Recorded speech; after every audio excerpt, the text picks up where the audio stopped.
La historia del mundo no la escriben solo los reyes, los presidentes o los grandes capos de la droga cuya cara adorna los carteles de búsqueda de la DEA en cada frontera. Muchas veces, los hilos más importantes de la historia son movidos por manos invisibles, manos llenas de callos, manos que huelen a tierra, a sudor y a un esfuerzo que nadie agradece. Esta es la historia de uno de esos hombres. Un hombre que, sin buscarlo, terminó siendo el arquitecto del secreto más grande de México y el testigo silencioso de una de las traiciones más costosas de la historia. Su nombre, para efectos de este relato y para proteger lo que aún queda de su seguridad personal, será Mateo. En el año 2014, Mateo no era nadie importante para la sociedad moderna.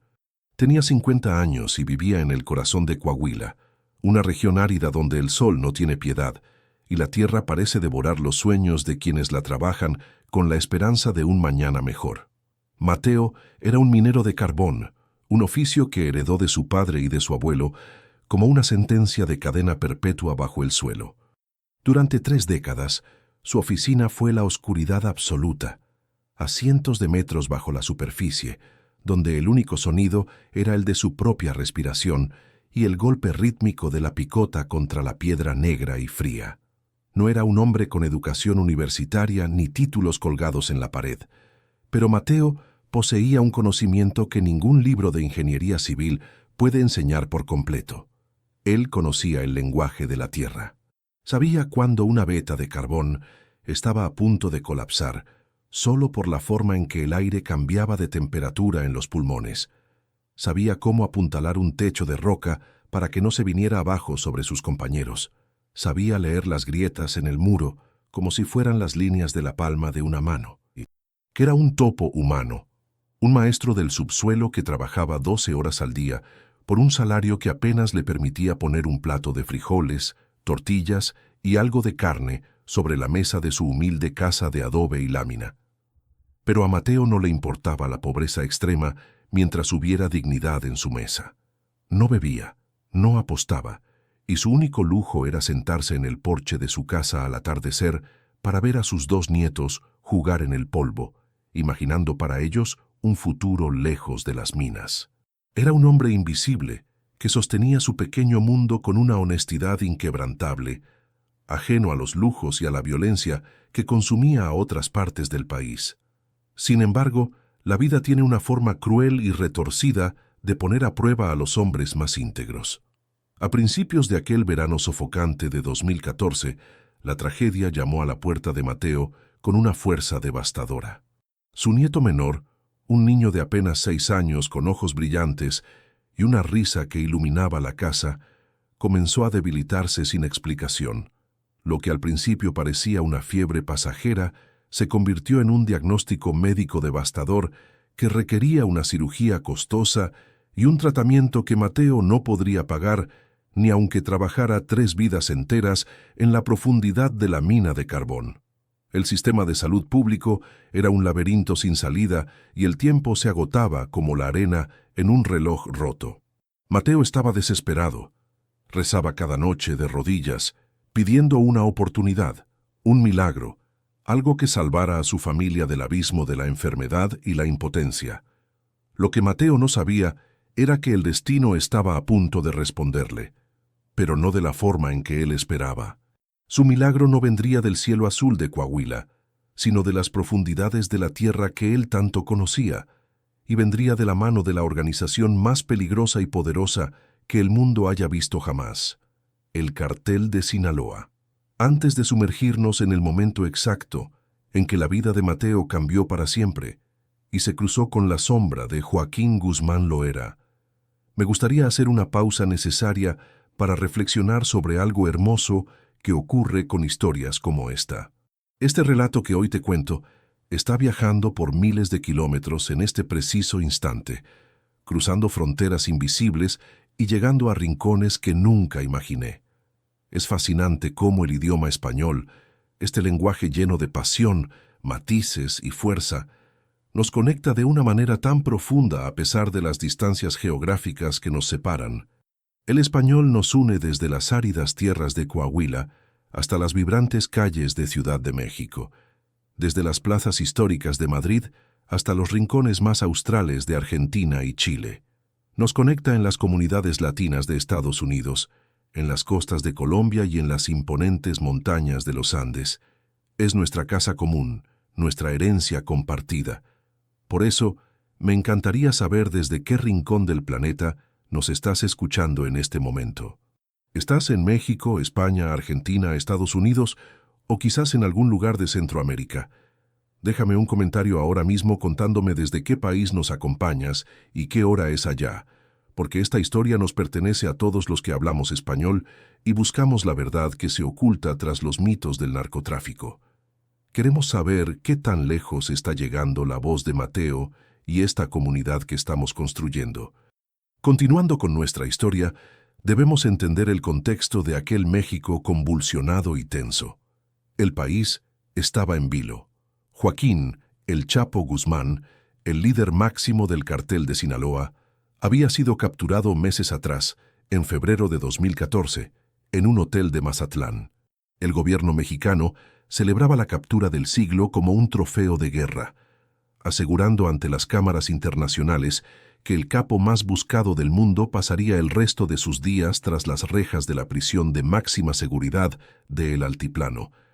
Se decía que esa cárcel era inexpugnable, un búnker de hormigón y acero con muros de metros de espesor y sensores de movimiento enterrados profundamente en el suelo para evitar cualquier intento de escape por el subsuelo. Pero mientras los políticos daban discursos triunfalistas y se tomaban fotos, en las sombras de las montañas de Sinaloa y en los despachos secretos del cartel, se estaba gestando un plan de una magnitud técnica jamás vista en la historia criminal del siglo XXI. Un plan que requería no solo dinero ilimitado y poder político, sino el talento artesanal de un hombre que entendiera la tierra mejor que cualquier sensor electrónico de última generación. Mateo estaba sentado en su porche, con el corazón pesado de preocupación y los ojos perdidos en el horizonte polvoriento, cuando una camioneta blanca de vidrios oscuros y motor silencioso se detuvo frente a su modesta casa. No era una patrulla de la policía ni el camión de la mina que solía recoger a los trabajadores en la madrugada. De ella bajó un hombre vestido con ropa sencilla, pero de una calidad impecable, con un sombrero vaquero y una mirada que parecía atravesar el alma. El hombre no gritó, no sacó un arma ni mostró agresividad alguna. Simplemente se acercó a Mateo con la tranquilidad inquietante de quien sabe que tiene todo el poder del mundo de su lado. Se presentó como un emisario, alguien que buscaba talento especializado para un proyecto importante de construcción. Le dijo a Mateo que sabían de su impecable historial en las minas de Coahuila, que sabían de su habilidad casi mística para acabar en silencio y, sobre todo, que sabían de su desesperada situación familiar y médica. El hombre fue directo, sin adornos innecesarios. Tenemos un proyecto de ingeniería civil que requiere a alguien con su experiencia técnica. Es un trabajo de unos meses. El pago es suficiente para que su nieto tenga la mejor atención médica del mundo y para que usted nunca más tenga que volver a bajar a una mina de carbón en su vida. Mateo sintió un nudo en la garganta que apenas le permitía tragar saliva. Sabía perfectamente quiénes eran estas personas. En el norte de México, el aire mismo susurra los nombres de quienes mandan de verdad en las sombras. Sabía que aceptar significaba entrar en un mundo de secretos y oscuridad del que rara vez se sale siendo el mismo hombre, pero mirar hacia el interior de su humilde casa y ver la fragilidad de su nieto enfermo fue el empujón final hacia lo desconocido. El emisario le extendió un sobre de papel manila pesado. Dentro había un adelanto en efectivo, más dinero del que Mateo había visto reunido en toda su vida profesional, sumando cada peso ganado. Mañana a las 5 de la mañana vendrán por usted. No traiga nada más que su voluntad de trabajar y su experiencia acumulada. Ni teléfonos, ni documentos, ni despedidas largas que generen sospechas innecesarias. Dígale a su esposa que se va a un contrato especial en otra mina del sur y que volverá con una fortuna para la familia. Si acepta, el trato es de por vida. El silencio es la única moneda que aceptamos, don Mateo. Mateo asintió lentamente con la cabeza, incapaz de articular una sola palabra coherente ante la magnitud de lo que estaba ocurriendo en su porche. Esa noche, el minero no pudo dormir ni un solo minuto, consumido por la ansiedad y el miedo. Limpió sus botas de trabajo con un esmero casi ritual. Abrazó a su esposa Rosa con una intensidad que la dejó confundida y se quedó mirando el techo de lámina durante horas, preguntándose si estaba salvando a su familia o si los estaba condenando a todos a un destino incierto y violento. El sol de Coahuila aún no asomaba sus primeros rayos cuando el motor de la camioneta volvió a escucharse en la distancia, rompiendo el silencio absoluto de la madrugada y marcando el inicio de un viaje que convertiría a un minero pobre en el arquitecto de la libertad del hombre más poderoso del planeta. Mateo subió al vehículo con el corazón latiendo desbocado. Dejó que le vendaran los ojos sin ofrecer resistencia y sintió cómo la camioneta se alejaba rápidamente de la única vida que conocía para llevarlo hacia el corazón de un secreto que valía millones. Un secreto que estaba enterrado a metros de profundidad y que pronto Mateo tendría que construir palmo a palmo con sus propias manos calejadas y su ingenio nato. La transformación de Mateo estaba por comenzar de manera definitiva. Ya no era un simple minero de carbón olvidado por el sistema. Ahora era una pieza clave, un engranaje fundamental en una operación de miles de millones de dólares. El viaje fue largo, silencioso y lleno de una tensión insoportable, atravesando estados y climas variados, mientras el mundo exterior seguía su curso normal. Cuando finalmente el vehículo se detuvo y le quitaron la venda de los ojos, Mateo no estaba en una mina conocida, ni en un campo abierto bajo el cielo estrellado. Estaba dentro de una bodega inmensa y moderna, un lugar que desde fuera parecía un almacén de materiales de construcción común y corriente, pero que por dentro albergaba una tecnología y una logística que dejaría boquiabierto a cualquier ingeniero de renombre internacional. Allí, rodeado de hombres armados, pero extrañamente disciplinados, Mateo vería por primera vez los planos de lo que se convertiría en su mayor obra y al mismo tiempo en su mayor condena, el túnel de Almoloya. Pero antes de poner la primera piedra, antes de excavar el primer centímetro de tierra real, Mateo tendría que enfrentarse a la realidad de para quién estaba trabajando realmente y qué era lo que el patrón esperaba de él. La escala del proyecto era aterradora, los riesgos eran totales y el margen de error era inexistente. Mateo ya no era dueño de su destino. Los puentes con su vida anterior se habían quemado en el momento en que aceptó aquel sobre.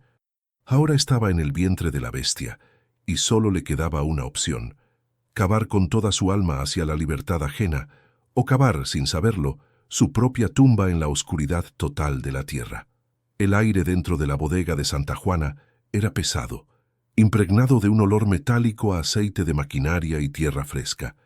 Mateo, aún parpadeando para adaptar su vista a la luz fluorescente, tras horas de oscuridad bajo la venda, sintió que el suelo bajo sus botas era diferente al de las minas de Coahuila. Aquí, el suelo era una promesa de algo mucho más grande y peligroso. Frente a él, los hombres que lo habían traído se movían con una precisión militar que no encajaba con la imagen de los pandilleros que Mateo solía ver en las noticias. Estos eran profesionales. Pero lo que más impactó al viejo minero no fue el armamento ni la tecnología, sino el silencio. En el mundo del cartel de Sinaloa, el silencio no es solo una regla, es una herramienta de supervivencia que se respira en cada rincón. El emisario que lo había reclutado, el hombre del sombrero vaquero, le puso una mano en el hombro. No era un gesto de afecto, sino una forma de recordarle que ahora le pertenecía.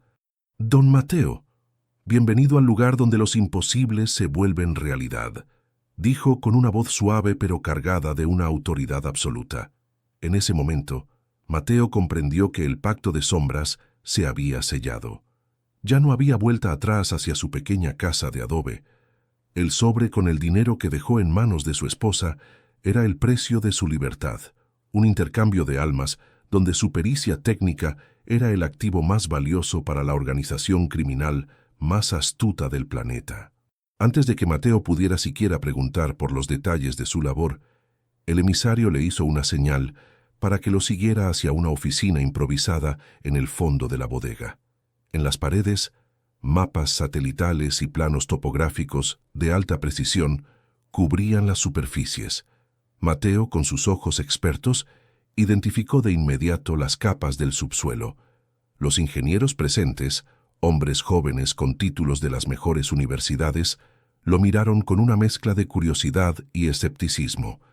No entendían qué podía aportar un viejo minero de carbón a una operación que contaba con escáneres láser y GPS. Pero ellos no sabían lo que Mateo sí, que las máquinas fallan y que la Tierra tiene una voz que solo aquellos que han pasado su vida en sus entrañas pueden escuchar. Es en este punto de la historia donde debemos hacer una reflexión sobre la importancia de la verdad. Al igual que Mateo está a punto de descubrir los secretos más oscuros de este proyecto, nosotros aquí buscamos arrojar luz sobre las historias que otros prefieren mantener enterradas. Narrar estos eventos con tal nivel de detalle requiere una investigación profunda y un compromiso con ustedes, nuestra audiencia. Si valoras este tipo de contenido, si sientes que historias como la de Mateo merecen ser contadas con respeto y profundidad, te invito a que te tomes un segundo para ser parte oficial de nuestra comunidad. Suscribirte al canal y dejarnos tu like no es solo un número para nosotros, es la forma en que nos permites seguir excavando en la historia para traerte la realidad sin filtros. Es tu apoyo lo que permite que esta narrativa fluya de manera natural, como el aire en un túnel bien construido. Así que únete a nosotros y activa la campana para que no te pierdas ni un solo metro de esta excavación hacia la verdad que estamos realizando juntos. Retomando la tensión en la bodega, el jefe de ingenieros, un hombre de acento norteño y mirada fría, extendió un plano sobre la mesa. «Aquí es donde entras tú, Mateo», dijo señalando un punto específico. «Hemos avanzado 100 metros, pero la tierra se está volviendo inestable. El concreto se agrieta y los sensores no detectan el porqué. Necesitamos un topo, alguien que baje ahí y nos diga qué está diciendo el suelo antes de que todo esto se nos caiga encima y enterremos vivo al objetivo más importante de nuestra organización». Mateo se acercó a la mesa, sus manos ásperas rozando el papel fino de los planos. No necesitó mucho tiempo para darse cuenta del error. Los ingenieros estaban tratando a la Tierra como un enemigo al que dominar con fuerza, y no como un organismo con el que negociar. «Ustedes están perforando demasiado rápido», dijo Mateo, y su voz, aunque baja, resonó con una autoridad que hizo callar a los presentes. «Están ignorando las venas de agua subterránea que corren por este sector. Si siguen así, el túnel no será una salida, será una tumba de lodo». El silencio volvió a reinar, pero esta vez era un silencio de respeto. El pacto de sombras no solo incluía el trabajo físico, incluía la entrega de su sabiduría ancestral. A partir de ese momento, Mateo dejó de ser un simple obrero para convertirse en el consultor principal de una obra que desafiaba toda lógica. Le entregaron un casco nuevo, equipo de protección de última generación, y lo llevaron hacia la boca del túnel, una abertura oculta bajo el piso de la bodega, camuflada perfectamente entre maquinaria de construcción legítima. Al descender los primeros metros, Mateo sintió la familiaridad del frío subterráneo, pero había algo diferente. Este túnel no olía a carbón, olía a ambición pura. Estaba iluminado con luces LED blancas y contaba con un sistema de ventilación que movía el aire de manera constante. Sin embargo, al llegar al frente de excavación, Mateo vio las grietas. Puso su mano sobre la pared de tierra y cerró los ojos. Sintió la vibración de la superficie, el peso del mundo sobre ellos y el sutil goteo que presagiaba el desastre. «Necesitamos madera de encino para el apuntalamiento, no solo acero», ordenó Mateo. «El acero resiste, pero la madera avisa cuando se va a quebrar. Si queremos que este túnel aguante el peso de la historia, tenemos que construirlo con los sentidos, no solo con las matemáticas». Esa noche, Mateo no durmió en una cama. Le asignaron un camastro en un rincón de la bodega, vigilado por guardias que nunca bajaban la guardia. Mientras intentaba descansar, su mente viajaba de regreso a Coahuila, a su nieto, a Rosa. Se preguntaba si el sacrificio valía la pena. pero cada vez que cerraba los ojos, veía la cara del emisario y recordaba la advertencia.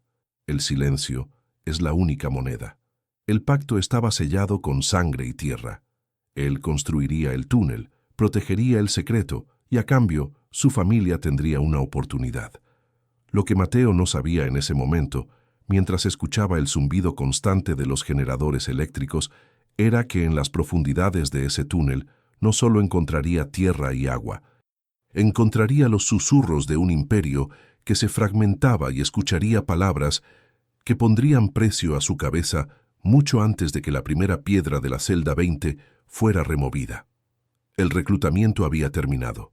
Ahora comenzaba la ejecución. Mateo pasó las siguientes semanas viviendo como un fantasma bajo el suelo. Su rutina era una danza con el peligro. Supervisaba cada metro de avance, corregía los ángulos de inclinación y se aseguraba de que el ruido de la maquinaria fuera absorbido por capas de aislante acústico para no alertar a los sensores sísmicos de la prisión, que se encontraba a menos de 1 kilómetro de distancia. El altiplano, la cárcel de máxima seguridad, estaba justo sobre sus cabezas, y cada golpe de picota era un desafío directo al Estado mexicano. Mateo estaba cavando un monumento a la burla, un pasaje hacia la leyenda, pero su alma se sentía cada vez más pesada, como si la tierra que removía se fuera acumulando sobre sus propios hombros. El pacto de sombras también significaba que Mateo comenzó a notar cosas que un simple trabajador no debería. Notó la llegada de maletas que no contenían herramientas, sino equipos de comunicación encriptados. Notó la presencia de hombres que no eran ingenieros ni soldados, sino mensajeros que traían órdenes directas de la Sierra de Sinaloa. Y, sobre todo, notó cómo el miedo se filtraba incluso entre los criminales más experimentados cuando se mencionaba el nombre del patrón. Mateo se dio cuenta de que estaba construyendo más que un túnel. Estaba construyendo un puente hacia la libertad de un hombre que era tratado como un dios y un demonio al mismo tiempo. Y en ese mundo de sombras, donde la lealtad se compra con dólares y se garantiza con balas, Mateo comprendió que su única protección real era su utilidad. Mientras el túnel avanzara, él estaría a salvo. Pero, ¿qué pasaría cuando el último centímetro de concreto fuera vertido? Esa pregunta lo perseguía cada vez que bajaba a la profundidad, donde el eco de sus propios pasos parecía advertirle que algunos secretos son demasiado pesados para que un solo hombre los cargue sin romperse. La construcción avanzaba a un ritmo frenético. Mateo implementó técnicas de minería antigua que confundían a los ingenieros jóvenes, pero que demostraban una efectividad asombrosa. Logró desviar una corriente de agua subterránea sin inundar la estructura, usando canales de drenaje que él mismo diseñó, basándose en las minas españolas del siglo XIX. El túnel de Almoloya estaba tomando forma, convirtiéndose en una arteria de escape perfecta, oculta a plena vista bajo los pies de los guardias que patrullaban el perímetro de la prisión. Mateo se había convertido en el alma del proyecto, el hombre que le daba estructura al caos. Pero el precio de esa importancia era el aislamiento total. No tenía contacto con el mundo exterior. Sus cartas a Rosa eran revisadas y censuradas, y su vida se limitaba a la bodega y al túnel. El pacto de sombras lo había devorado, transformándolo en una extensión más de la maquinaria de escape de El Chapo Guzmán, un hombre que pronto dejaría de ser una foto en los periódicos para convertirse en una voz real, una voz que Mateo escucharía en la oscuridad del subsuelo y que cambiaría su percepción de la realidad para siempre. El descenso definitivo hacia el abismo comenzó de una manera que Mateo nunca olvidaría. Tras las primeras semanas de preparación técnica, el proyecto entró en su fase más agresiva y peligrosa. Ya no se trataba solo de apuntalar paredes o desviar filtraciones de agua. Se trataba de avanzar hacia el objetivo con una precisión quirúrgica que desafiaba todas las leyes de la minería convencional. Mateo fue llevado al frente de excavación, un lugar donde el tiempo parecía haberse detenido. La bodega de Santa Juana quedaba arriba, como un recuerdo lejano de un mundo con luz solar, mientras que abajo, El túnel se extendía como una serpiente de concreto y sombra que se clavaba profundamente en las entrañas del Estado de México. Este era, literalmente, el viaje al corazón de la Tierra, pero un corazón que latía con el ritmo del crimen organizado y la ingeniería de precisión. A medida que avanzaban, el ambiente se volvía cada vez más hostil. A pesar del sofisticado sistema de ventilación que los ingenieros del cartel de Sinaloa habían instalado, el aire se sentía denso, cargado de un polvo fino que se pegaba a la piel y se metía en los pulmones, recordándole a Mateo sus peores días en las minas de carbón de Coahuila. Sin embargo, había una diferencia fundamental: el miedo. En la mina, el peligro era la naturaleza. Aquí, el peligro era el hombre. Mateo caminaba por los rieles que ya habían empezado a instalar, observando cómo la infraestructura crecía día con día. No era un túnel cualquiera. Tenía una altura de 1 metro con 70 centímetros y un ancho de unos 80 centímetros. Estaba diseñado para que un hombre pudiera pasar cómodamente, pero también para que una motocicleta adaptada sobre rieles pudiera volar a través de él en cuestión de minutos. Mateo veía la inversión millonaria en cada transformador eléctrico, en cada bombilla LED y en cada sensor de oxígeno. Estaba presenciando la construcción de una obra de arte del inframundo. Mateo se convirtió en los ojos y los oídos de la operación. Mientras los obreros más jóvenes utilizaban martillos neumáticos y tecnología de perforación rotativa, Mateo se encargaba de la parte más delicada, el silencio sísmico. El altiplano no era una prisión común. Estaba equipada con sensores que detectaban vibraciones en el suelo a gran profundidad. Si hacían demasiado ruido o si la vibración era constante, las alarmas en la superficie se dispararían y todo el plan colapsaría en segundos. Mateo enseñó a los excavadores a acariciar la roca, a trabajar en intervalos calculados que se camuflaban con el ruido ambiental de la zona industrial cercana. Les mostró cómo usar mantas de caucho para amortiguar los golpes y cómo interpretar el sonido del eco para saber si estaban cerca de un estrato de roca volcánica que podría requerir explosivos silenciosos, una técnica que él mismo había perfeccionado en el norte del país. El viaje al corazón de la Tierra también era un viaje hacia la soledad más absoluta. Durante esos meses, Mateo no volvió a ver la luz del sol. Su ciclo circadiano se rompió por completo. Dormía cuando el cuerpo se lo pedía y trabajaba cuando el cronograma lo exigía. La bodega se había convertido en su universo entero. Los guardias, hombres de pocas palabras y armas largas, lo trataban con un respeto distante pero gélido. Sabían que el viejo era el único que podía garantizar que no terminaran todos bajo toneladas de escombros si la tierra decidía rebelarse.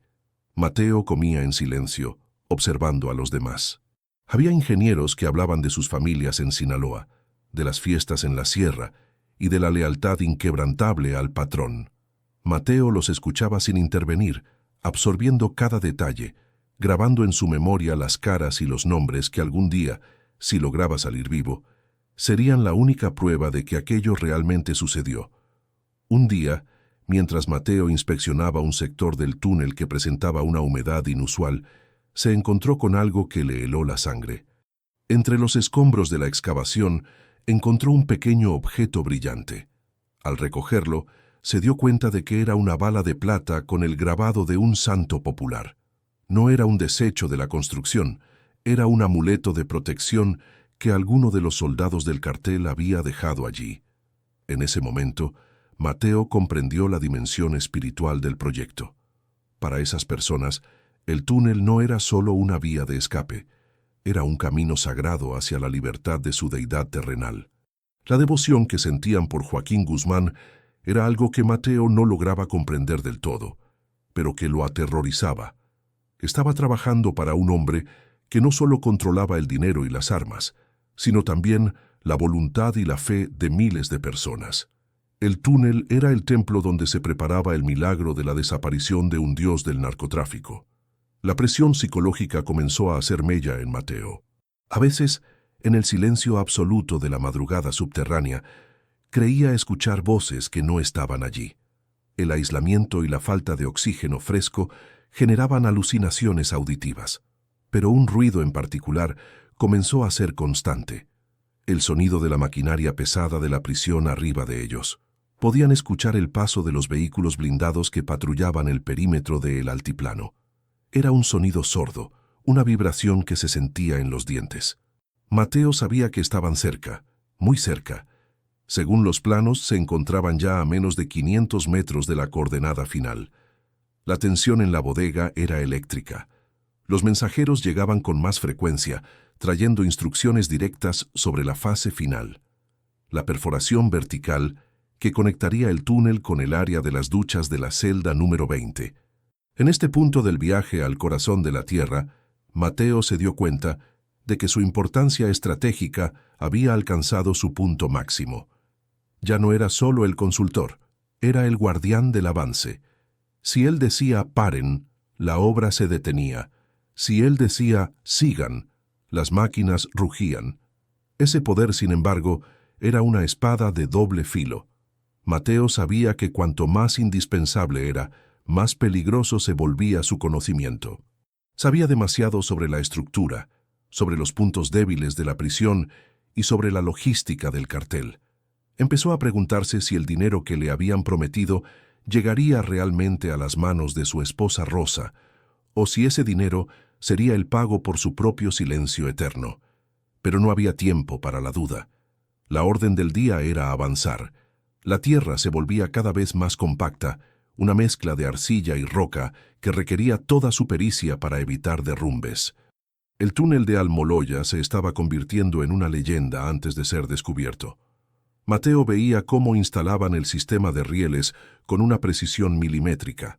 Vio cómo adaptaban una pequeña motocicleta para que funcionara con un motor eléctrico silencioso, eliminando el riesgo de acumulación de monóxido de carbono en el túnel. Todo estaba pensado. Cada contingencia tenía una solución. Era la culminación de décadas de experiencia del cartel de Sinaloa, construyendo túneles transfronterizos, pero aplicado a una escala de seguridad nacional. Mateo se sentía como un pequeño engranaje en una máquina gigantesca diseñada para humillar al gobierno de un país entero. Y él, un pobre minero de Coahuila, era quien sostenía la palanca. La parte más difícil de este viaje no era la fatiga física, sino la carga moral. Mateo sabía que al liberar a ese hombre, estaba contribuyendo a que el ciclo de violencia continuara. Pero cuando pensaba en su nieto, en la posibilidad de una vida mejor para él, sus dudas se disipaban. Era el instinto de supervivencia de un abuelo contra el orden moral del mundo. En la oscuridad de la tierra, las leyes de la superficie no tienen valor. Allí abajo, la única ley es la gravedad y la lealtad. Mateo eligió su bando no por ideología, sino por necesidad. Y así, con cada metro de tierra que sacaba hacia la superficie, Mateo se hundía más profundamente en un destino que lo marcaría para siempre. El viaje al corazón de la tierra estaba llegando a su punto de no retorno. La celda 20 estaba justo ahí, arriba, esperando que el suelo se abriera para dejar pasar al hombre que el mundo creía tener bajo control, pero que en realidad siempre estuvo un paso por delante, guiado por la mano de un minero que no tenía nada que perder. Finalmente, tras meses de labor ininterrumpida, llegaron al punto cero. Mateo midió la distancia por última vez con un distanciómetro láser. Estaban exactamente debajo del objetivo. El aire en el túnel cambió de nuevo. Ya no olía solo a tierra, olía a jabón y a humedad estancada.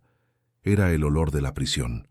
Mateo se quedó mirando el techo de concreto reforzado que tenían sobre sus cabezas. Ese era el último obstáculo. Una vez que rompieran esa capa, ya no habría marcha atrás. El viaje al corazón de la tierra había terminado. Ahora comenzaba la operación de rescate. Mateo cerró los ojos y puso su mano sobre el concreto frío. Podía sentir el pulso de la cárcel. Arriba, alguien se estaba bañando. Ajeno a que a pocos metros de profundidad, un grupo de hombres estaba a punto de cambiar la historia de México para siempre. Mateo suspiró, tomó su herramienta y se preparó para el acto final de su obra maestra subterránea, sabiendo que a partir de ese momento, su vida nunca volvería a ser la misma. El túnel de Almoloya ya no era solo una construcción. Se había convertido en un organismo vivo que respiraba a través de sus tubos de ventilación y vibraba con cada movimiento que ocurría en la superficie. Mateo se encontraba ahora en la fase más crítica de toda su carrera como minero. Según los cálculos de los ingenieros y las coordenadas del GPS de alta precisión, estaban exactamente a 10 metros por debajo de la zona de duchas de la celda número 20, en el área de tratamientos especiales de la prisión de máxima seguridad del altiplano. La atmósfera en el frente de excavación había cambiado drásticamente. El aire era pesado y el silencio que antes era absoluto, ahora estaba fragmentado por los ecos distantes de la vida carcelaria que se filtraban a través de las capas de tierra y concreto. Para Mateo, el trabajo se volvió una tarea de cirujano. Ya no podían usar maquinaria pesada. Cada centímetro de avance se lograba con herramientas manuales, picos cortos y palas de mano, trabajando en turnos de absoluto silencio. Mateo impuso una regla de oro. Nadie hablaba, nadie tosía, nadie dejaba caer una herramienta. El sonido viaja de manera caprichosa a través de las formaciones rocosas, y un golpe seco en el lugar equivocado podría ser detectado por los micrófonos ultrasensibles que supuestamente protegían el perímetro de la celda de Joaquín Guzmán Loera. Mateo pasaba horas con el oído pegado a la pared de avance, escuchando. Se había convertido en un sismógrafo humano, capaz de distinguir entre el paso de un guardia caminando por el pasillo y el sonido de las tuberías de agua que alimentaban la prisión. Fue en una de esas noches eternas, cuando el reloj marcaba las 2 de la mañana en el mundo exterior, que Mateo escuchó el primer eco directo de la celda 20. Fue un sonido sordo, rítmico, como el de una cuchara golpeando suavemente el fondo de un plato de metal. Mateo se quedó inmóvil, haciendo una señal a sus compañeros para que detuvieran todo movimiento. El sonido venía de arriba, justo sobre su cabeza. Era una presencia real, constante. No era solo un mito o una foto en la televisión, era un hombre de carne y hueso que estaba a solo unos metros de distancia, separado de ellos por una barrera de concreto que pronto dejaría de existir. El eco de la celda 20 se convirtió en el metrónomo que marcaba el ritmo de sus vidas subterráneas. A medida que los días pasaban, los ruidos se volvieron más específicos. Mateo empezó a reconocer la rutina del patrón. Escuchaba el sonido del agua al caer en la ducha a horas precisas.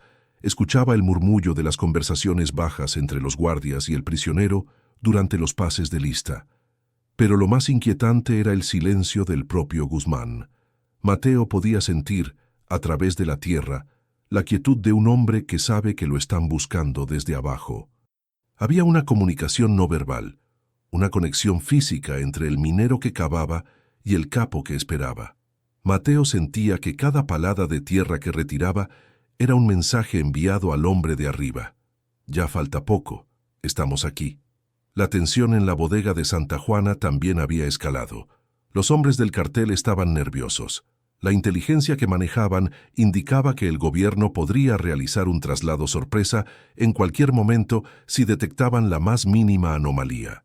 Por eso, la orden fue acelerar el paso final. Mateo tuvo que diseñar un sistema de apuntalamiento hidráulico que permitiera sostener el peso de la losa de concreto de la celda mientras perforaban los últimos centímetros de tierra. Era un desafío técnico sin precedentes. Si la losa cedía antes de tiempo, el suelo de la celda colapsaría, matando al Chapo o alertando a toda la Guardia Nacional. Mateo trabajaba bajo un estrés que habría quebrado a cualquier ingeniero joven, pero su veteranía en las minas de carbón lo mantenía enfocado. Él sabía que la tierra no perdona los errores, pero premia la paciencia. En esta parte de la historia es imposible no detenerse a pensar en la dualidad de lo que estaba ocurriendo. Mientras el mundo entero creía que el sistema de justicia más avanzado tenía bajo control total al enemigo público número 1, un grupo de hombres olvidados por el sistema, liderados por un minero pobre, estaba deshaciendo ese control centímetro a centímetro. Esta narrativa nos muestra que el poder no siempre reside en las grandes oficinas o en las armas largas, sino en el conocimiento técnico y en la capacidad de operar en las sombras. Si esta reconstrucción de los hechos te está resultando fascinante y quieres entender cómo terminan estos hilos de poder y traición, te pido que nos apoyes dejando tu like en este video. Suscribirte al canal no solo te asegura recibir las próximas partes de este relato épico, sino que nos ayuda a que más personas conozcan la verdadera ingeniería que hay detrás de las leyendas que hoy vemos en las noticias. Tu apoyo es la estructura que mantiene este canal en pie, igual que el apuntalamiento de Mateo mantenía el túnel.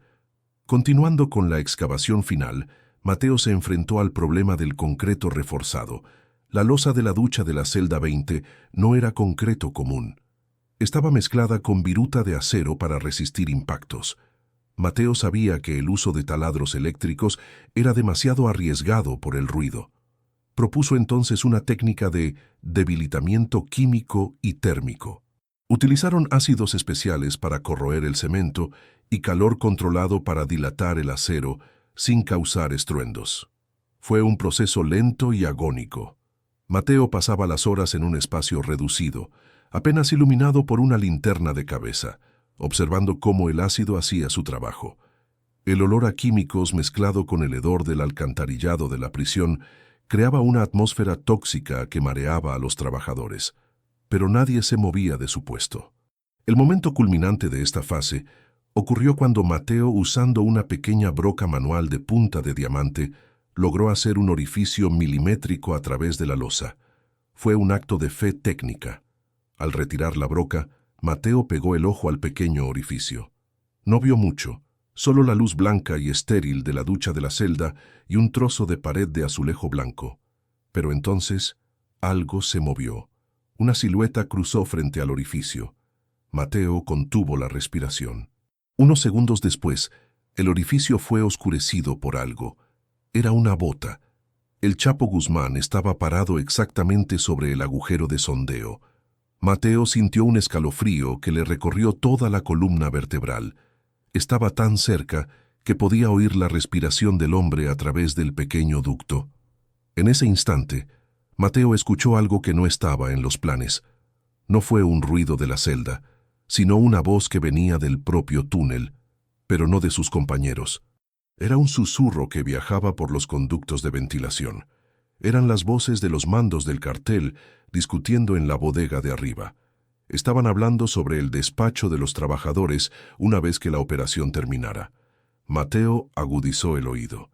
No podemos dejar testigos de la estructura final, especialmente al viejo que conoce los puntos de apoyo, decía una voz. El corazón de Mateo dio un vuelco.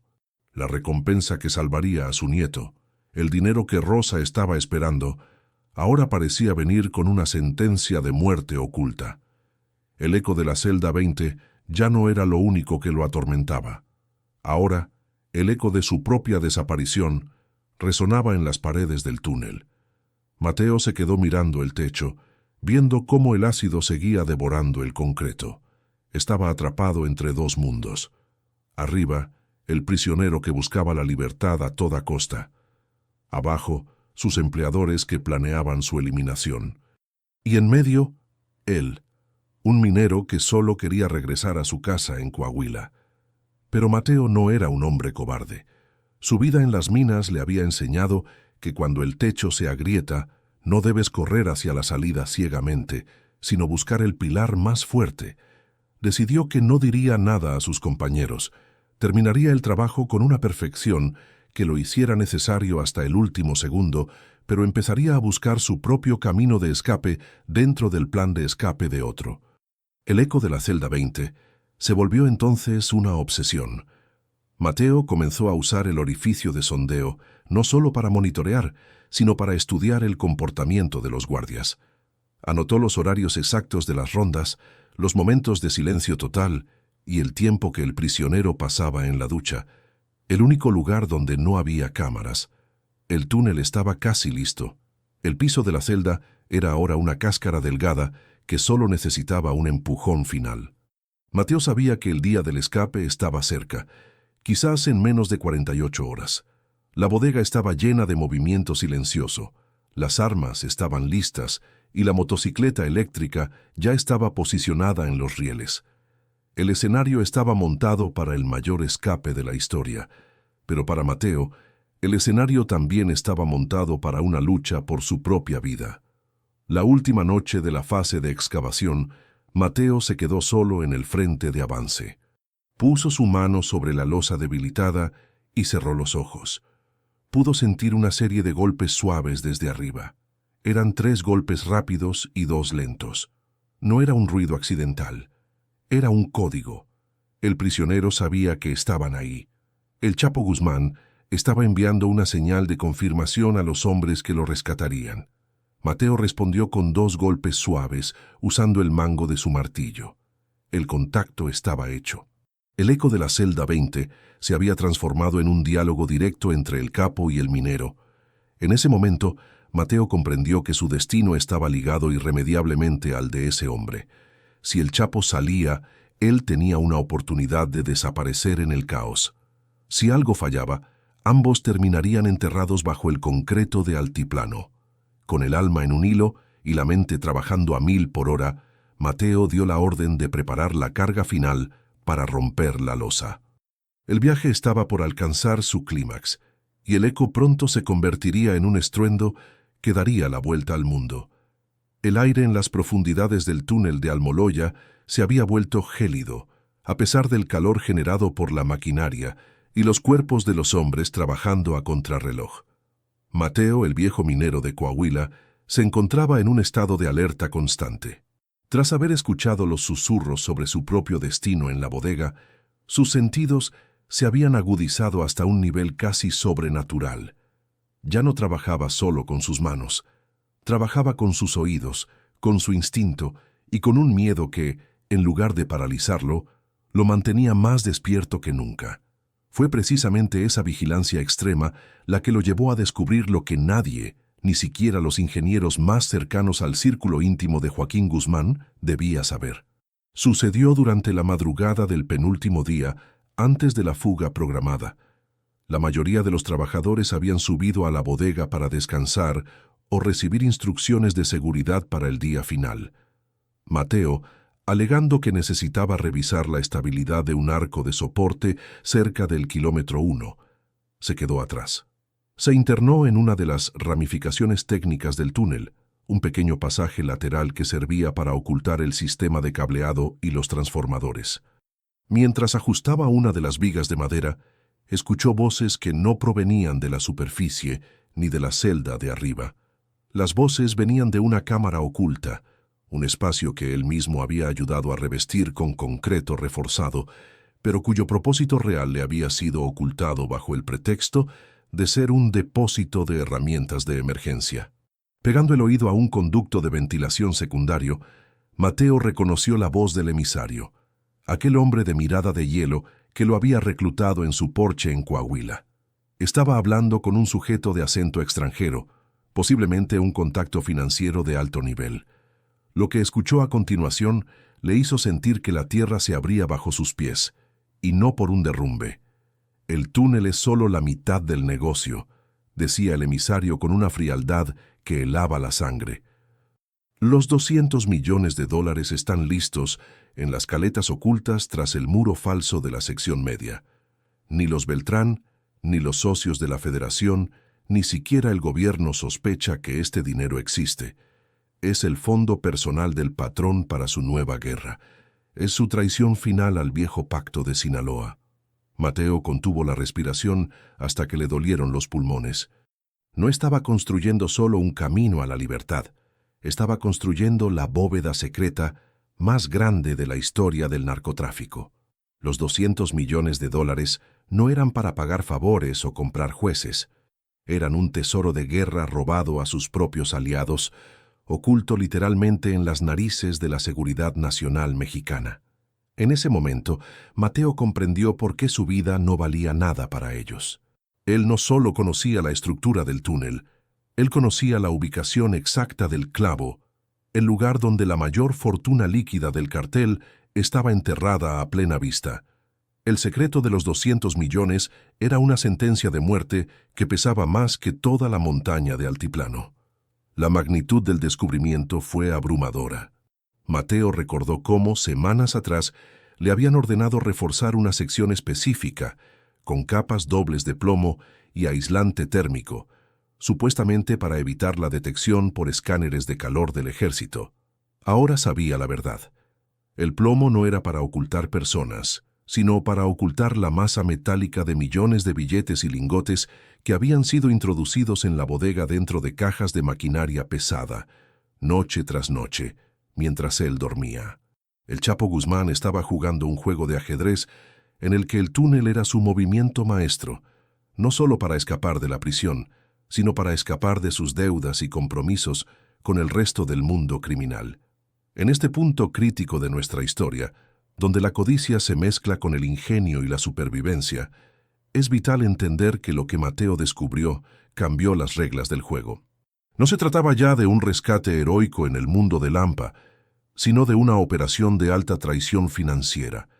Si este nivel de detalle sobre la logística oculta del cartel te está atrapando, te pedimos que nos apoyes compartiendo este video y suscribiéndote.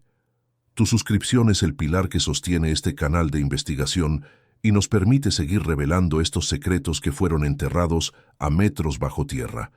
Dale like para que esta historia de traición y valentía llegue a todos los rincones del mundo hispanohablante. Tu apoyo nos ayuda a garantizar que la historia de Mateo no sea olvidada. Continuando con el relato, Mateo se alejó del conducto de ventilación con pasos de gato. Su mente trabajaba a una velocidad frenética. Sabía que si intentaba robar, aunque fuera un solo fajo de billetes, su vida terminaría antes de llegar a la salida. Pero también sabía que esa información era su única moneda de cambio si las cosas salían mal. El secreto de los 200 millones le daba un poder aterrador, pero también una responsabilidad insoportable. Regresó al frente de excavación, donde la losa de la celda 20 seguía allí, burlándose de él con su silencio de concreto. Mateo miró hacia arriba, hacia donde el Chapo esperaba, y se preguntó si el patrón sabía que él, un simple minero pobre, ahora compartía su secreto más íntimo y peligroso. El ambiente en el túnel se volvió tóxico, no por los químicos del ácido, sino por la paranoia. Mateo empezó a observar a sus compañeros con otros ojos. ¿Quiénes de ellos estaban al tanto del dinero? ¿Quiénes serían los encargados de limpiar el túnel una vez que el objetivo fuera extraído? Notó que el emisario del sombrero vaquero bajaba al túnel con más frecuencia, supervisando personalmente la sección de los muros falsos. Mateo fingía demencia, concentrándose en el ajuste de los rieles y la motocicleta eléctrica. Se convirtió en el actor perfecto, el trabajador humilde y obediente que solo se preocupaba por la estabilidad del techo, mientras por dentro trazaba planes de escape que incluían rutas alternativas por los ductos de drenaje pluvial que él mismo había descubierto semanas atrás. La tensión aumentó cuando llegó la orden final. La ruptura total de la losa se realizaría en menos de 12 horas. El dinero ya estaba asegurado tras los muros. Mateo vio cómo cargaban las últimas bolsas de provisiones y equipo táctico en la motocicleta adaptada. El plan era perfecto. El Chapo bajaría por el orificio, subiría a la moto, recorrería los 1.5 kilómetros en menos de 3 minutos, subiría a la bodega y desaparecería en una camioneta de mudanzas hacia una pista de aterrizaje secreta. Pero para Mateo, ese plan terminaba con una bala en la nuca en la oscuridad del túnel vacío. El secreto de los 200 millones era la razón de su destino final. En un acto de audacia desesperada, Mateo aprovechó un descuido de los guardias para marcar una señal imperceptible en el muro donde se encontraba la fortuna. Usando una punta de diamante, grabó una pequeña marca, una especie de código de minero que indicaba peligro de derrumbe, en una zona que él sabía que era la más estable. Era su forma de dejar una huella en la historia, un mapa invisible que solo él podía leer. Si lograba salir vivo, esa marca sería su seguro de vida. Si moría, la marca se quedaría allí, custodiando los 200 millones como un fantasma de piedra. La traición del Chapo a sus socios era ahora también la carga de Mateo. La noche previa a la fuga, El minero no rezó por la libertad de Guzmán, sino por la suya propia. Recordó a Rosa y a sus nietos en Coahuila. El dinero que le habían adelantado ya estaba pagando la cirugía del niño. Eso lo sabía por un mensaje breve que le permitieron recibir. Su misión estaba cumplida en lo familiar, pero su instinto de hombre de tierra le decía que su historia no podía terminar así.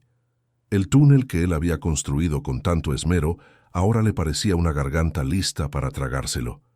El secreto de los 200 millones brillaba en su mente como un faro maldito en la oscuridad. Cuando el sol comenzó a salir en la superficie de Almoloya de Juárez, ajeno al drama que se desarrollaba bajo el concreto, Mateo recibió la instrucción de posicionarse en el punto cero. Debía ser el encargado de ayudar al patrón a descender y asegurar que el equipo de extracción no dañara la estructura del túnel en el último segundo. El emisario bajó y le puso una mano en el hombro, la misma mano que días antes Mateo había imaginado apretando un gatillo. «Hoy es el gran día, don Mateo. El patrón no olvida a quienes le sirven bien», dijo el hombre con una sonrisa que no llegaba a sus ojos de hielo. Mateo asintió, sosteniendo su martillo con fuerza. Estaba listo para el acto final. El secreto estaba guardado, el túnel estaba abierto y el destino de todos estaba a punto de colisionar en un estruendo de libertad y traición que el mundo nunca olvidaría. El reloj marcó las 8:52 de la noche. Arriba, en la celda 20, Joaquín Guzmán Loera se acercaba a la zona de la ducha. Abajo, en el corazón de la tierra, Mateo cerraba los ojos y esperaba el impacto que cambiaría su vida para siempre. El reloj marcaba las 8:52 de la noche del 11 de julio de 2015. En el interior del túnel, a más de 10 metros de profundidad bajo el suelo de la prisión del altiplano, el aire se sentía eléctrico, casi sólido. Mateo estaba de pie en el frente de avance, con las manos sudorosas apretando el mango de una herramienta de precisión. Sus compañeros habían retrocedido unos metros, dejando el espacio libre para el acto final. Solo quedaban Mateo y el emisario del sombrero vaquero, cuya presencia se sentía como una sombra opresiva. Arriba, a través del pequeño orificio de sondeo que Mateo había custodiado como un tesoro, se escuchó el sonido de la tapa de la rejilla de la ducha siendo removida. Fue un sonido metálico, seco, que resonó en el túnel como el disparo de una salida de carrera. De repente, la delgada capa de concreto que quedaba fue perforada desde arriba con una precisión quirúrgica, coordinada con el esfuerzo de Mateo desde abajo. Un bloque rectangular de concreto cayó sobre la cama de arena que habían preparado para amortiguar el ruido. El aire de la celda, cargado de un olor a desinfectante industrial y encierro, se mezcló con el olor a tierra húmeda y aceite del túnel. Y entonces ocurrió. Primero aparecieron unas botas negras, luego unas piernas cubiertas por el uniforme gris de la prisión, y finalmente el cuerpo entero de un hombre descendió por el estrecho conducto de 1,5 metros de profundidad. Mateo dio un paso adelante, extendiendo sus manos callosas para recibir al hombre que había movido montañas de dinero y de tierra para estar en ese lugar. Allí estaba Joaquín el Chapo Guzmán Loera. No era el gigante mítico que las leyendas urbanas describían, sino un hombre de baja estatura, con el rostro marcado por la tensión, pero con unos ojos que brillaban con una inteligencia felina y una determinación absoluta. Al tocar el suelo del túnel, el capo se tambaleó un segundo, recuperando el equilibrio. Lo primero que hizo no fue correr, sino mirar a su alrededor, absorbiendo la magnitud de la obra que se había construido para él. Sus ojos se posaron directamente en Mateo. Fue un contacto visual que duró apenas unos segundos, pero que para el minero de Coahuila pareció una eternidad. Era el cara a cara con el patrón, el encuentro entre el arquitecto de las sombras y el dueño del imperio. «¿Usted es el que sabe hablarle a la tierra?», preguntó Guzmán con esa voz pausada y ese acento sinaloense que Mateo había escuchado meses atrás por el agujero de sondeo. Mateo, con la garganta seca, solo pudo asentir con la cabeza. El Chapo extendió su mano y apretó el hombro del minero con una fuerza sorprendente. «Buen trabajo, don Mateo. Me dijeron que sin usted, este cerro ya se nos habría caído encima. El Señor se lo pague. En ese momento, Mateo sintió una extraña mezcla de orgullo profesional y un terror profundo. Estaba recibiendo el agradecimiento del hombre que acababa de humillar a todo un sistema de seguridad nacional, pero también sabía que ese agradecimiento era el preludio de un destino incierto. Mientras los guardias del cartel rodeaban rápidamente al jefe para escoltarlo hacia la motocicleta eléctrica que lo esperaba sobre los rieles, el Chapo se detuvo un momento frente a la sección del túnel donde Mateo sabía que estaban ocultos los $200 millones. El patrón miró la pared de concreto, esa que Mateo había marcado secretamente con su punta de diamante. Por un instante, Mateo pensó que Guzmán se había dado cuenta de la marca, que su secreto había sido descubierto antes de nacer. Pero el capo solo sonrió levemente, una sonrisa de satisfacción interna, y le dio una palmada al muro. Era el gesto de un dueño revisando su caja fuerte. Luego, se giró de nuevo hacia Mateo, quien se encontraba a pocos pasos de distancia. «Don Mateo, usted ha visto mucho aquí abajo», dijo el patrón suavizando la voz de una manera que resultaba más aterradora que un grito. «Usted sabe dónde pusimos cada tornillo y dónde guardamos lo que no se debe ver. Los hombres como usted son escasos, pero también son peligrosos porque conocen el camino de regreso». Mateo sintió que el aire le faltaba. El emisario dio un paso lateral, posicionándose detrás de él. El cara a cara se había convertido en un juicio sumario en el corazón de la tierra. Mateo sabía que su respuesta definiría si alguna vez volvería a ver el sol de Coahuila o si su cuerpo pasaría a formar parte de los cimientos de ese túnel para siempre. «Patrón», respondió Mateo con una voz que sorprendió por su firmeza, nacida de la desesperación de un abuelo. «Yo solo soy un topo. Mi mundo es la oscuridad y el silencio. Afuera de este túnel, yo no tengo ojos ni oídos. Mi único deseo es que mi familia esté bien y volver a ser el hombre que nadie ve. Para mí este lugar dejará de existir en cuanto suba esa escalera». Guzmán lo observó fijamente, estudiando cada músculo de su cara, buscando la sombra de la mentira. El silencio en el túnel era tan denso que se podía escuchar el goteo constante del drenaje a lo lejos. Es en este momento de tensión extrema donde vemos la verdadera cara del poder. Joaquín Guzmán no era solo un criminal, era un psicólogo nato que sabía que la lealtad se garantiza con una mezcla de gratitud y miedo absoluto. Al ver la honestidad cruda del minero, el patrón soltó una carcajada corta. «Me gusta su franqueza, viejo. Váyase a su casa. Cuide a su nieto. Pero recuerde que la tierra siempre tiene oídos, y si algún día escucho mi nombre saliendo de su boca, ni el rincón más oscuro de la mina más profunda lo va a proteger». Guzmán hizo una señal al emisario, quien bajó el arma que mantenía oculta bajo su chaqueta. El cara a cara había terminado. El patrón había dado su veredicto de clemencia, al menos por ahora. El Chapo se montó en la motocicleta eléctrica adaptada. El motor zumbó suavemente, y en segundos, el hombre que acababa de protagonizar la fuga del siglo desapareció en la penumbra del túnel, recorriendo los 1500 metros hacia la bodega de Santa Juana. Mateo se quedó allí parado, solo con el emisario y dos guardias que empezaban a recoger el equipo. Sus piernas temblaban tanto que tuvo que apoyarse en la pared. Había sobrevivido al encuentro con la leyenda, pero el peso del secreto de los 200 millones seguía quemándole el pecho. Miró una vez más la marca en el muro y luego el hueco en el techo de la celda 20, por donde aún se filtraba la luz de la prisión. La humillación para el Estado era total. La libertad para el capo era un hecho. Pero mientras los guardias se preparaban para subir, Mateo notó algo. El emisario no se fue con el patrón.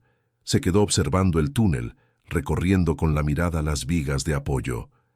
«Don Mateo», dijo el hombre del sombrero, «el patrón es generoso, pero yo soy precavido. Usted tiene permiso de irse, pero su salida no será por la bodega. Tenemos otra ruta para usted y sus compañeros. No queremos que los satélites que ahora mismo están buscando al jefe detecten a un grupo de trabajadores saliendo por la puerta principal». Mateo supo de inmediato que era una trampa. La otra ruta Era probablemente un pozo sin fondo o una sección del túnel que planeaban dinamitar con ellos dentro para borrar toda evidencia física de la ingeniería de la fuga. En ese instante, el cara a cara con el patrón se transformó en una lección de supervivencia pura. Mateo recordó la ramificación técnica que había descubierto días antes, el pasaje de los drenajes pluviais que conectaba con un arroyo seco a varios kilómetros de allí. Sabía que tenía que actuar rápido. Mientras los guardias se distraían celebrando el éxito de la extracción, Mateo se acercó a su caja de herramientas. Dentro no solo había llaves y martillos, había guardado una pequeña linterna de emergencia y un mapa mental que solo él poseía. La sombra de Guzmán se alejaba hacia la libertad, pero la sombra de la muerte se cernía sobre los hombres que le habían construido el camino. El túnel de Almoloya, que había sido su hogar y su obra maestra durante meses, se sentía ahora como una trampa mortal. Mateo miró hacia arriba una última vez. La celda 20 estaba en silencio. En la superficie, seguramente los guardias de la prisión aún no se daban cuenta de que su prisionero más valioso se había esfumado por un agujero en la ducha. Mateo aprovechó un momento de confusión cuando uno de los generadores eléctricos fue apagado, sumergiendo parte del túnel en la oscuridad, y se deslizó hacia la ramificación lateral. Sabía que tenía pocos minutos antes de que el emisario notara su ausencia. El cara a cara con el patrón le había dado a Mateo la claridad que necesitaba. En el mundo de los grandes capos, los peones son desechables una vez que el rey ha movido su pieza. Él había cumplido su parte, había salvado a su nieto con el adelanto recibido, pero ahora tenía que salvarse a sí mismo del agradecimiento letal del cartel. Con el corazón martilleando en sus oídos, Mateo se internó en el pasaje de drenaje, dejando atrás la fortuna de los 200 millones, dejando atrás la gloria del túnel perfecto y convirtiéndose de nuevo en el hombre invisible de Coahuila.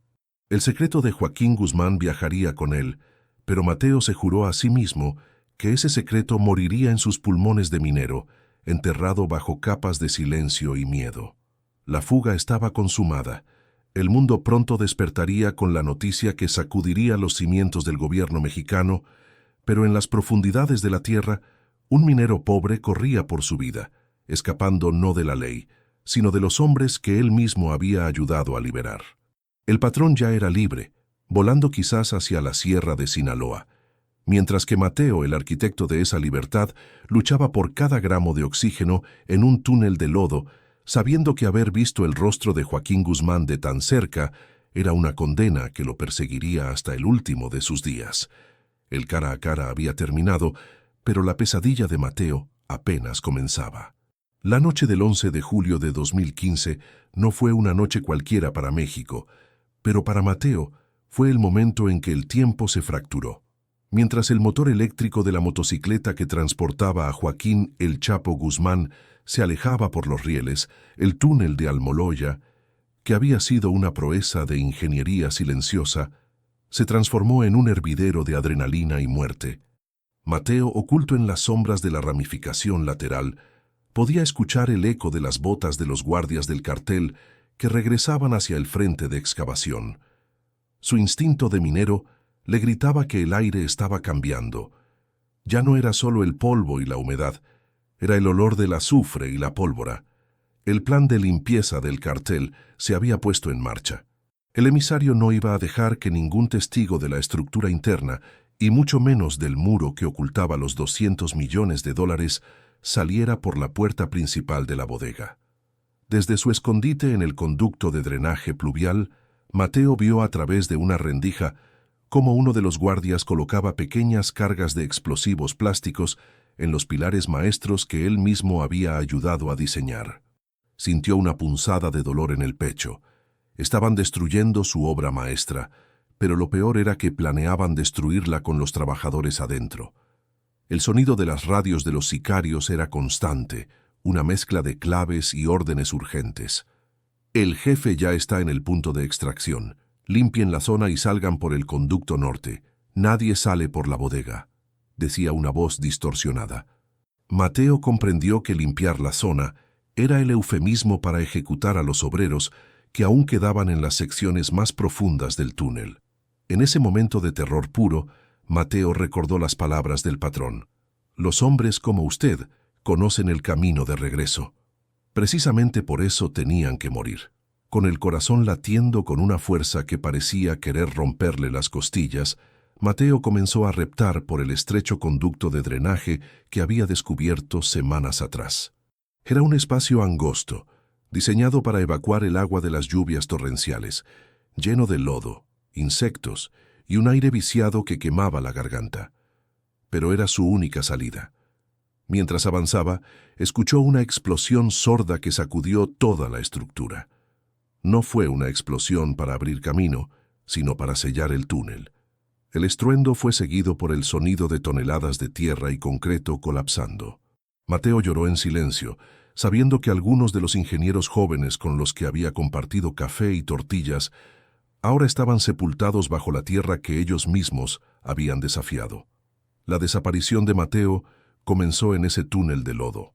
Mientras en la superficie, a unos kilómetros de distancia, las alarmas de la prisión de El Altiplano finalmente comenzaban a sonar, un sonido agudo y desesperado que cortaba la noche, Mateo emergía por un desagüe seco en medio de un campo de matorrales, lejos de la bodega de Santa Juana. Estaba cubierto de barro de pies a cabeza, sus manos estaban ensangrentadas y su ropa estaba hecha jirones. Se quedó tumbado en la tierra, mirando el cielo estrellado que no había visto en meses. El aire fresco de la noche mexicana le pareció el perfume más caro del mundo, pero no podía permitirse el lujo de descansar. Sabía que el cartel buscaría su cuerpo entre los escombros del túnel, y cuando no lo encontraran, la cacería comenzaría. Caminó durante horas por la maleza, evitando las carreteras principales y las luces de los helicópteros que ya empezaban a sobrevolar la zona con potentes faros de búsqueda. La noticia de la fuga del siglo estaba explotando en todas las radios y canales de televisión. El mundo entero estaba en shock. El hombre más buscado del planeta se había esfumado por un agujero en su celda. El gobierno mexicano estaba en ridículo absoluto. Pero para Mateo, el drama no era político, era de supervivencia. Logró llegar a una pequeña gasolinera de carretera al amanecer, entró al baño, se lavó la cara con agua fría y se miró al espejo. El hombre que le devolvía la mirada ya no era el minero de Coahuila. Era un fantasma con ojos de terror. En su bolsillo, Mateo aún conservaba un pequeño fajo de billetes que el emisario le había dado como viático semanas atrás, además del dinero que ya había enviado a su familia. Compró una gorra vieja, una camisa limpia en un mercado local y un boleto de autobús para un destino que no fuera el suyo. Sabía que no podía volver a Coahuila. Ir a su casa sería llevar la muerte a la puerta de Rosa y de sus nietos. Tenía que desaparecer de la faz de la tierra. La noche de la fuga fue también la noche en que Mateo murió para el mundo y nació una sombra. Se subió a un autobús con destino al sur, alejándose del epicentro del terremoto político que él mismo había ayudado a provocar. Durante el viaje, escuchó a los pasajeros hablar con asombro sobre la hazaña del Chapo. Algunos se reían de la incompetencia del gobierno, otros hablaban con miedo del regreso de la violencia a las calles. Nadie sospechaba que el hombre cansado y sucio sentado en la última fila era quien había puesto cada viga y cada perno de ese túnel. Mateo sentía una ironía amarga. Él era el héroe anónimo de una historia de villanos. El secreto de los $200 millones le quemaba en la memoria. Sabía exactamente dónde estaban, sabía cómo llegar a ellos, pero también sabía que ese dinero estaba maldito. Tocarlo sería firmar su sentencia de muerte definitiva. La desaparición no fue solo física, fue emocional. Mateo pasó los siguientes días moviéndose entre pueblos pequeños, durmiendo en pensiones baratas y usando nombres falsos. Su mayor temor no era la policía. La policía buscaba a un capo de Sinaloa, no a un minero de 50 años. Su temor era el cartel. Sabía que el emisario del sombrero vaquero era un hombre que no dejaba cabos sueltos. Se imaginaba a los sicarios interrogando a sus antiguos compañeros de mina, vigilando la casa de Rosa, esperando un solo error, una llamada telefónica, un giro de dinero. Pero Mateo fue más inteligente. No contactó a nadie, ni siquiera a su esposa para decirle que estaba vivo. Fue el sacrificio final. Para salvarlos, tenía que dejar que ellos creyeran que él había muerto en la mina. La noche de la fuga marcó el inicio de su vida como un desaparecido voluntario. Mateo se instaló finalmente en una zona cafetalera de Chiapas, trabajando bajo el nombre de Don Pedro. Sus manos, acostumbradas a la picota y al carbón, ahora aprendían a recoger granos de café bajo el sol húmedo del sur. Se convirtió en un hombre de pocas palabras, el tipo de trabajador que no hace preguntas y que siempre baja la mirada cuando pasa un vehículo extraño. Pero cada noche, antes de dormir en su pequeña cabaña de madera, Mateo cerraba los ojos y volvía a estar en el túnel. Escuchaba de nuevo el eco de la celda 20, sentía la presión del concreto sobre su cabeza y veía los ojos brillantes de Joaquín Guzmán, agradeciéndole el trabajo. Lo más difícil de su desaparición fue lidiar con la soledad del secreto. Mateo era el único hombre en libertad que sabía la verdad sobre la traición financiera del Chapo a sus socios. Sabía que ese dinero, los 200 millones, seguían allí, sepultados bajo toneladas de tierra tras la explosión, esperando a ser rescatados o a pudrirse en la oscuridad. A veces, la tentación de hablar, de vender su historia a un periodista extranjero o de intentar recuperar una pequeña parte del botín, lo asaltaba en sus momentos de debilidad. Pero entonces recordaba la mirada de hielo del emisario y el estruendo del túnel colapsando sobre sus compañeros. La codicia es un derrumbe que no avisa, y Mateo ya había visto suficiente tierra caer sobre hombres buenos. A medida que pasaban los meses, la noticia del Chapo fue perdiendo fuerza en los medios, reemplazada por otros escándalos, hasta que ocurrió su recaptura en 2016. Mateo vio las imágenes por televisión en una tienda del pueblo. Vio al hombre poderoso reducido de nuevo a un prisionero, esta vez con destino a una cárcel en Estados Unidos de la que nunca saldría. Mateo sintió un extraño alivio. Con el patrón lejos, el interés por el túnel y sus constructores se desvanecería. Quizás, solo quizás, el cartel dejaría de buscar al topo que se les escapó de entre las manos. Pero el minero nunca bajó la guardia. Sabía que la memoria del narcotráfico es larga y su perdón es inexistente. La desaparición de Mateo fue perfecta porque él entendía la profundidad. Sabía que para ocultar algo, no basta con ponerle una sábana encima.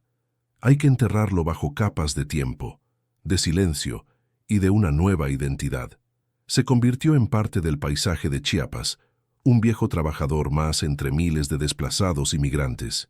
Su nieto, gracias al dinero enviado antes de la fuga, fue operado con éxito y ahora corría por los campos de Coahuila, ajeno a que su vida fue comprada con la construcción de un túnel hacia el infierno. Ese era el único consuelo de Mateo, el único rayo de luz en su existencia de sombras. La noche de la fuga fue el final de su carrera como minero, pero fue el comienzo de su mayor obra maestra, mantenerse vivo siendo un hombre muerto para el resto del mundo.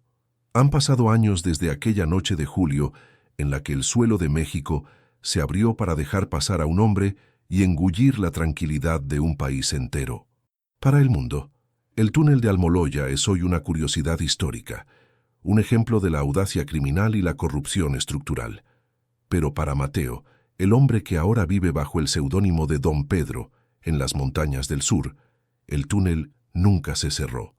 Su legado no es una estatua, ni una placa, ni una fortuna que pueda disfrutar bajo el sol. Su legado es el silencio.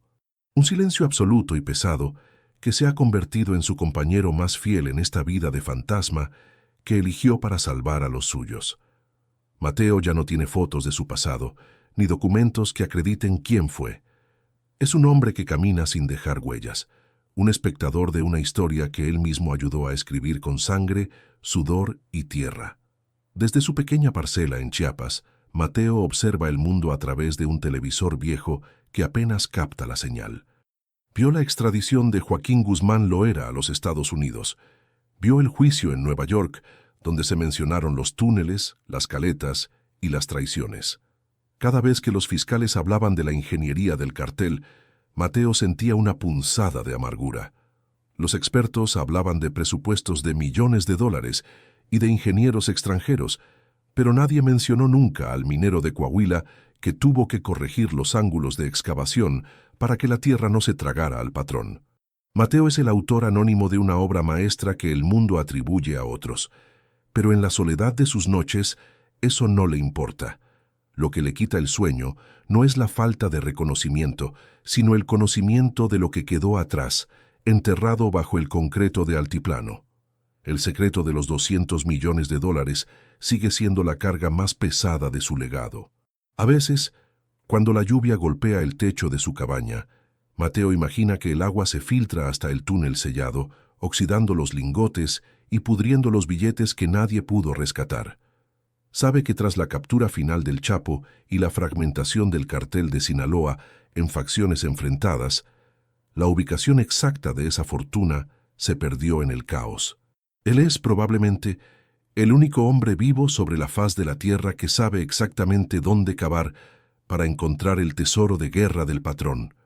Esa información vale más que 1000 vidas, pero para Mateo, ese dinero es veneno puro. Sabe que si intentara recuperarlo, la sombra del emisario del sombrero vaquero aparecería de nuevo para terminar el trabajo que comenzó en el túnel. Su legado es la sabiduría de saber cuándo dejar que la tierra se quede con lo que le pertenece.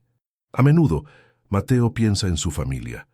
A través de medios indirectos y contactos que nunca podrían rastrearse, ha logrado saber que su nieto es ahora un joven sano que estudia en la universidad.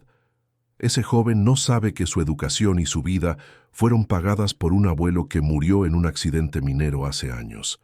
Ese es el verdadero legado de Mateo, la vida de un inocente comprada con la oscuridad de un culpable. Es un trato con el diablo que Mateo aceptaría de nuevo sin dudarlo, aunque eso significara pasar el resto de su existencia siendo un fantasma. La redención, para hombres como él, no viene del perdón público, sino del sacrificio privado. Él cambió su identidad y su historia para que su descendencia no tuviera que cargar con el estigma de la mina o del cartel. En este punto final de nuestra travesía por las profundidades de la historia de Mateo, quiero invitarte a una última reflexión. Las historias que contamos en este canal no son solo relatos de crimen y dinero. Son crónicas sobre la condición humana bajo presión extrema.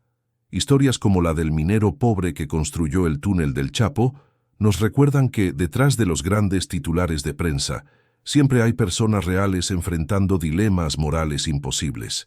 Si esta historia te ha movido, si te ha hecho cuestionar qué harías tú en el lugar de Mateo, entonces nuestro objetivo se ha cumplido. Te agradezco profundamente por habernos acompañado a lo largo de estas 9 partes. Tu presencia aquí, tus comentarios y tu apoyo constante son los que mantienen viva la llama de este canal. Antes de despedirnos, si aún no lo has hecho, suscríbete y déjanos un último like. Tu interacción nos ayuda a seguir trayendo historias que desafían el olvido y que revelan los hilos ocultos de nuestra realidad. Gracias por ser parte de este viaje al corazón de la tierra y de la verdad.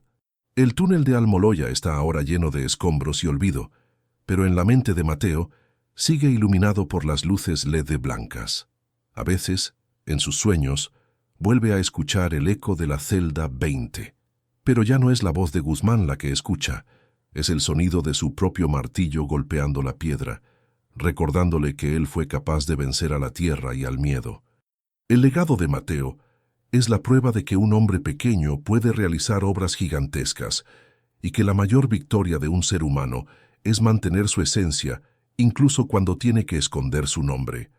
El fantasma de Coahuila sigue vivo, caminando entre los cafetales, cargando con el peso de un imperio caído y el secreto de una fortuna enterrada, satisfecho con el único lujo que el dinero del narcotráfico no pudo comprarle a otros: el privilegio de llegar a viejo y morir en paz, aunque sea bajo un nombre que no es el suyo.